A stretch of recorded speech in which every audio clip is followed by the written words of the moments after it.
అదే RTV app వార్తల్ని క్షణాల్లో చదివే అవకాశం ఉంటుంది. ఒక న్యూస్ పేపర్, ఒక టెలివిజన్ ఛానల్ మీ చేతుల్లో ఎప్పుడూ ఉంటాయి. దేశవ్యాప్తంగా వినాయక చవితిని అంగరంగ వైభవం జరుపుకుంటున్నారు. కానీ విజయవాడలోని వరద ప్రభావిత ప్రాంతాల ప్రజలు అసలు ఆ పండగనే ఊసేలేదు. ఎందుకంటే పూర్తిగా ఇంకా వరద ముంపులోనే, వరద నీటిలోనే వాళ్ళంతా ఉండడంతో పండగ వాతావరణం ఎక్కడా కనబడట్లేదు. ఎందుకంటే దాదాపు వారం రోజులు వరద నీటిలో ఉన్నటువంటి వాళ్ళంతా ఇప్పుడిప్పుడే కొంత వరద తగ్గుముఖం పట్టడంతో ఇల్లుని క్లీన్ చేసుకోవడం, ఇంటి సామాన్ని, తడిసిపోయిన సామాన్ని బయట పెట్టుకోవడం చేస్తున్నారు. ప్రస్తుతం నేను సింగనగర్ ప్రాంతంలో ఉన్నాను. ఒకసారి చూస్తే కానీ ఇంకా ఇళ్లలోనే నీళ్లు ఉన్నాయి, నిదానంగా బయటికి వెళ్తున్నాయి. కొంత వరద నిన్న రాత్రి కొంత తగ్గుముఖం పట్టడంతో కొంత వాటర్ బయటికి వెళ్తుంది. ఒకసారి ఇక్కడ లోపల ఒకసారి సిచ్యువేషన్ చూస్తే పండగ పూట జనరల్గా ఎక్కడైనా కనబడేది ఏంటంటే వినాయక చవితి రోజు దేవుడు పటాలు పెట్టుకుని పూజ చేసుకుంటారు. వినాయకుడు పూజ చేసుకుని ఎలాంటి విఘ్నాలు లేకుండా చేయాలి. కానీ ఆ దేవుడు పటాలు కూడా వరదకి ఏ విధంగా కొట్టుకొచ్చాయో మనం చూస్తున్నాము. ఇళ్లలో ఉన్న దేవుడి పటాలన్నీ కూడా ఈ విధంగా బురదలో చిక్కుకున్నటువంటి పరిస్థితి. వినాయక చవితి పండగ అంటే ఎంతోమంది, అంటే 9 రోజుల పాటు నవరాత్రులు జరుపుకుని ఎంతో అంగరంగ వైభవంగా జరుపుకునే పండగ ఈరోజు దేవుళ్ళ ఫోటోలన్నీ కూడా ఈ వరదలో ఏ విధంగా బురదలో చిక్కుపోయో మనకు చూస్తే కనుక కనకదుర్గమ్మ వారి ఫోటో మనం చూస్తున్నాము. మొత్తం దేవుళ్ళ ఫోటోలన్నీ కూడా చెల్లాచెదిరైపోయాయి. దేవుడి మండపాలన్నీ కూడా పూర్తిగా వరదలో మునిగిపోయిన పరిస్థితి. కొంతమంది మహిళలు ఉన్నారు, మాట్లాడదామా. ఏంటి అంతా ఈరోజు వినాయక చవితి గతంలో మీరు బాగా జరుపుకుని ఉంటున్నారు, ఇప్పుడు ఏంటి మీ పరిస్థితి ఏంటి? ఇంకేం చేస్తామండి, ఆ దేవుడు మాకు ఈ సంవత్సరం చేయాలని లేదని రాసిందని అనుకోని ఊరుకోవడమే. కనీసం వాటర్ సప్లై లేదు. మెయిన్ ఏదో రకంగా క్లీన్ చేసుకొని పెట్టుకుందామన్నా ఎదురింట్లో అయినా మోటార్లు పని చేయట్లేదు, కరెంటు మొన్న ఇచ్చారు, ఎక్కడికి వెళ్ళి తెచ్చుకుంటామండి. ఇంకా ఏం చేస్తాం, సామాన్లన్నీ తడిసిపోయినాయి. ఎవరం ఎక్కడెక్కడ, కాకపోతే మనుషులు అందరం ఒక గూట్లో ఉన్నాం ఎదురింట్లోని, అంతే. సామాన్లన్నీ వదిలేసాం.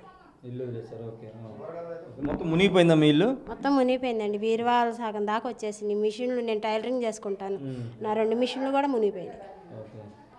బట్టలు అన్నీ మునిగిపోయినాయి. ఒకటని కాదు, వాషింగ్ మిషన్, ఫ్రిడ్జ్లు, డబుల్ కాట్లు, పడుకోవడానికి కూడా మంచం లేకుండా అయిపోయింది. దేవుని పూజించుకోవడానికి కూడా అవకాశం లేదు మీకు ఇప్పుడు? లేదండి. మీరు చెప్పండి, ఏంటి పటాలు కూడా, దేవుడి పటాలు కూడా బురదలో ఉండిపోయాయి ఈరోజు వినాయక చవితి? అదేనండి, ఇంకా అందరి పరిస్థితి అంతేనండి. ఇంకా నీళ్లు లేక అట్లా క్లీన్ చేయాలంటే ముందు వాటర్ ఉండాలి కదండి. ఇంకేం చేయాలంటే ఆ బురద నీళ్ళతోటే మేము కొద్దిగా ఏదో అట్లా వాడుకుంటున్నాం. ఇంకా పూజలు ఏం చేసుకుంటాం, అన్నీ కొట్టుకుపోయి అన్నీ ఎట్లా అంటే అట్లా ఉన్నాయి. చాలా ఇబ్బంది పడుతుందండి. తినడానికి కూడా ఇటు ఏమి రావట్లేదు, ఫుడ్కి కూడాను. అదండి, ఇంకేం చేసుకుంటా అంటే పూజ చేసుకునేలాగా ఉందా. ఇంకా మాకు స్నానానికే నీళ్ళు లేవు, తాగడానికి కూడా నీళ్ళు ఉండట్లేదు. అది ఇది పరిస్థితి. ఒకసారి దేవుడి పటాలను కూడా తీద్దాము. అమ్మవారి ఫోటో మనకి ఇక్కడ కనబడుతుంది కదా. వరదలో ఇలా బురదలో కొట్టుకుపోయిన పరిస్థితి ఎక్కడా కూడా సింగనగర్ మొత్తం ఇదే పరిస్థితి కనబడుతుంది. ఎందుకంటే బురదమయమైపోయింది. ఆ దేవుడి పటాలు మొత్తం కూడా బురదమయంలో చిక్కుకుపోయిన పరిస్థితి సింగనగర్ ప్రాంతంలో ఉంది. నిజంగా అత్యంత దారుణమైన విషయం అని చెప్పాలి. ఎందుకంటే మొత్తం కోల్పోయి వాళ్ళంతా నిరాశ్రయులుగా మిగిలారు. ఉన్న సామాను కొట్టుకుపోయింది. పూజ గదిలోకి మొత్తం వరద నీరు వచ్చేసి బురదమయమైపోయిన పరిస్థితి.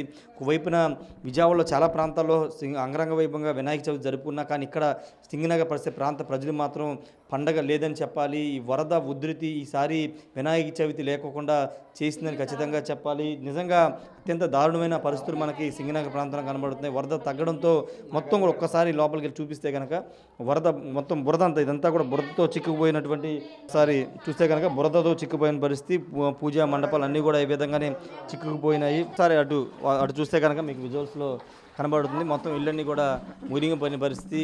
ఎంతో అంగరంగ వైభవంగా జరుపుకుందాం అనుకున్నాం, కానీ ఈ వరద రూపంలో మాకు వినాయక చవితి లేకుండా చేశారని ఇక్కడ ఉన్న మహిళలు కూడా ఆవేదన చెందుతున్నటువంటి పరిస్థితి. లోపల దృశ్యాలు మనం చూస్తున్న చీకటిమయంగా ఉంది పూర్తిగా. అంటే విద్యుత్ పునరుద్ధరణ జరిగింది, కానీ బురద మొత్తం కూడా ఏ విధంగా చిక్కుందో మనకి చూస్తే కనుక పూర్తిగా బురదలో ఉన్నటువంటి ఇల్లు మనం చూస్తున్నాము.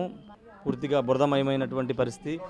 ఏది ఏమైనప్పటికీ పూర్తిగా వినాయక చవితి రోజు ఇక్కడ ప్రజలకి పండగ వాతావరణం అనేది లేదు. పూర్తిగా అంటే ప్రాణాలను దక్కించుకున్నాం చాలు అదే అనే ఒక భావనలు ఉన్నారు.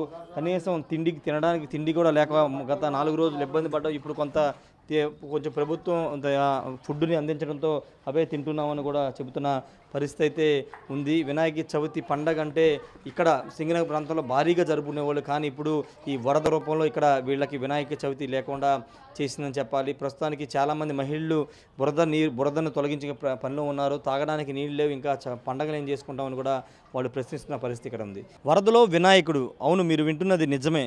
వరదలోనే వినాయక చవితి కొంతమంది జరుపుకుంటున్నారు. ఎందుకంటే వరుసగా ప్రతి సంవత్సరం వినాయక చవితి జరుపుకునే వాళ్ళు విఘ్నాలు లేకుండా చేసే గణపతి పూజని ఆపకుండా ఈసారి వరద వచ్చినప్పటికీ కొంత చిన్న విగ్రహాన్ని తెచ్చుకుని ఈ విధంగా మీరు చూస్తున్నదంతా కూడా ఇదంతా వరద నీరు సింగనగర్ ప్రాంతాల్లో ఉన్నటువంటి ప్రాంతం ఇది. ఇక్కడ వరద నీరులోని వినాయకుడిని తీసుకొచ్చారు. ఎలాంటి విఘ్నాలు లేకోకుండా చేసే విఘ్నేశ్వరుడి పూజకి ఆటంకం కలిగించుకోకుండా ఈ సంవత్సరం కూడా వినాయక చవితి జరుపుకోవడానికి ఈ విధంగా ఒక చిన్న మట్టి గణపతితో పాటు ఇటు పక్కన ఒక పెద్ద గణపతిని కూడా తీసుకొచ్చి ఇక్కడ చుట్టూ వరద ఉంది. ఒకసారి మనం చూస్తే కనుక ఇదంతా చుట్టూ వరద, ఎక్కడ పెట్టడానికి లేదు, విగ్రహం పెట్టడానికి ఎక్కడ అవకాశం లేదు. కానీ చుట్టూ వరద ఉన్నప్పటికీ ఇక్కడ ఒక కూర్చునే బల్ల ఉంది. ఆ బల్ల మీద అరుగు మీద ఇక్కడే పెట్టి వీళ్ళంతా కూడా పూజ చేయబోతున్నారు. దానికి సంబంధించినటువంటి సామాగ్రి కూడా తెచ్చుకున్నారు. ప్రతి సంవత్సరం ఇదే రోడ్లో ఇప్పుడు వరద ఉన్న ప్రాంతంలో పెద్ద విగ్రహం పెట్టుకుని 9 రోజులు నవరాత్రులు జరుపుకుని ఎంతో అంగరంగ వైభవం జరుపుకునే, కానీ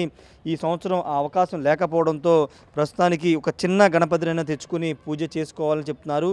ఆ గణపతి వల్లే ఇప్పుడు వరద కొంత తగ్గిందని వాళ్ళు బలంగా నమ్ముతున్నారు. మొదటి పండగను ఇంట్లో చేసుకోలేకపోయినా ఇలా వరదలోనైనా పూజ చేసుకుంటామని వాళ్ళు చెప్తున్నారు. చుట్టూ చూస్తే కనుక ఇదంతా వరద నీరు ఉంది, వరద నీరులో నడవలేని స్థితిలో ఉంది. కానీ ఈ వరదలోనే వినాయకుడి పూజ చేయాలని వాళ్ళు నిర్ణయించుకున్నారు. ఒకసారి ఇక్కడ స్థానికులతో మాట్లాడదామా. ఏంటిది చిన్న విగ్రహం తీసుకొచ్చారు ఇంత వరద ఉన్నా? ఏమండి ఎలా అయినా చేసుకోవాలని 3వ సంవత్సరం చేయకపోతే మళ్ళీ ఏమైనా జరిగిద్దని భయంతో తీసుకొచ్చాము. ఇంట్లో చేసుకోపోయినా ఇక్కడ చేసుకుందామని చెప్పి తీసుకొచ్చామండి. ఇలా అయినా కానీ ఈ వరద తగ్గి బాగుంటుందని చెప్పి చేస్తామండి, తీసుకొచ్చాం. అంటే ప్రతి సంవత్సరం ఇక్కడ మీరు బాగా చేసుకుంటారు? ప్రతి సంవత్సరం బాగా చేసుకుంటాం. 3 సంవత్సరాల నుండి కూడా బాగా చేసుకుంటాం. ఈ సంవత్సరం కూడా చేసుకుందామని అన్నీ చేసుకుంటున్నాము. ఈ సడన్గా ఇలా వచ్చింది. ఇంకా ఇక్కడ పెట్టైనా చేద్దాము ఎంతలో మా చేత వచ్చినంత. ఇంట్లో అవకాశం లేదు, ఇంట్లో అవకాశం లేదు అసలు. మొత్తం నీళ్ళు వచ్చేసి ఎక్కడికక్కడ బట్టలు అన్నీ తడిచిపోయి అసలు ఏం బాగాలేదు. ఇంట్లో చేసుకోలేకపోయినా ఇక్కడైనా ఆయనకి కొంచెం కొబ్బరికాయ కొట్టైనా మా అంతు ఏదో చేసుకుందామని. ఇదేనండి. మీరు చెప్పండి, ఏంటి వినాయకుని వరదలో తీసుకొచ్చారు, ఇక్కడ పెట్టారు? అవునండి, 3 సంవత్సరాల నుంచి అంటే 2 సంవత్సరాలండి ఇంట్లో అవకాశం లేక మేము ఇక్కడ చేసుకుంటున్నాము. ఇల్లంతా నీళ్లు బాగా వచ్చేసినాయి, కాళ్ళు అసలు నిమ్మలగడానికి కూడా లేదు, అసలు బట్టలు కూడా పాడైపోయినాయండి. అంటే మేము 1, 2 ఇది 3వ సంవత్సరం బాగా చేసుకుందాము, సందులో బాగా చేసుకున్నాము. పిల్లలు కూడా ఈ విఘ్నేశ్వరుడు అంటే బాగా ఆనందంతో చేసుకుంటాడు కదా, హ్యాపీగా. నాకు కావాల్సిందే పండగ చేద్దాము 3వ సంవత్సరం కూడా అంటే ఇంకా తెచ్చుకున్నారు పిల్లలు. మేమందరం కలిపి కింద ఇక్కడ అరుగు మీద పెట్టుకొని చేసుకుంటున్నామండి పండుగ. అందరూ బాగుండాలి, వరద తగ్గాలి, దేవుడు అందరినీ చల్లగా చూడాలని కోరుకుంటున్నాం. ఇది అందరూ బాగుండాలి, ఈ వరద ప్రభావం తగ్గాలని వీళ్ళంతా కూడా పూజలు చేస్తున్నామని చెప్తున్నారు. ఒకసారి వీళ్ళు మహిళలు కూడా ఇక్కడ వరదలోనే ఉన్నారు. కనబడుతుంది కదా, దాదాపు మోకాళ్ళ వరకు వరద ఉంది. ఇక్కడే వాటర్ అంతా కూడా నిల్వ ఉన్న పరిస్థితి. ఇలాంటి వరదలోనే ఇలా చిన్న వినాయకుడిని తెచ్చి విఘ్నాలు లేకుండా చేస్తారు, వరద తగ్గిస్తాడన్న నమ్మకంతో ఇలా అరుగు మీద పెట్టి వాళ్ళు వినాయక చవితి చేసుకోబోతున్న సిచ్యువేషన్స్ అయితే ఇక్కడ సింగనగర్ ప్రాంతంలో ఉన్నాయి. ఏదేమన్నప్పటికీ ఈ వరద సింగనగర్కి వచ్చిన వరద చాలామంది జీవితాలు నాశనం చేయడంతో పాటు ఇక్కడ ప్రజలకి పండగ లేకుండా చేసింది. రెండోది, చాలామంది ఇళ్ళలో ఎక్కడా కూడా చేసుకునే అవకాశం లేదు. ఇంతకుముందు మీకు ఒక వీడియో చూపించాం, ఇంతకుముందు వీడియోలో దేవుళ్ళ పటాల్లో మొత్తం కూడా బురదలో చిక్కుపోయిన పరిస్థితి. కానీ ఇక్కడ వీళ్ళంతా కూడా ఎట్లా 3వ సంవత్సరం చేస్తున్నాము. రెండోది, వినాయక చవితి చేస్తే మంచి జరుగుతుంది, భవిష్యత్తులో ఎలాంటి విఘ్నాలు లేకుండా ఎలాంటి వరదలు రాకుండా వినాయకుడు కాపాడుతాడని ఒక నమ్మకంతో ఈ వరద ఉన్నప్పటికీ ఈ వరదలోనే వినాయక చవితి జరుపుకోవడానికి అయితే వీళ్ళంతా సిద్ధమవుతున్నారు. మరి కాసేపట్లో ఈ వినాయక పూజ కూడా ఇక్కడ చేయబోతున్నారు. Camera person శ్రీనివాస్తో Rayesh RTV Singh Nagar నుండి. మరిన్ని వీడియోస్ కోసం ఛానల్ ని సబ్స్క్రైబ్ చేయండి, లేటెస్ట్ అప్డేట్స్ కోసం వాట్సాప్ ఛానల్ ని ఫాలో చేయండి, అండ్ లింక్ డిస్క్రిప్షన్ లో ఉంది.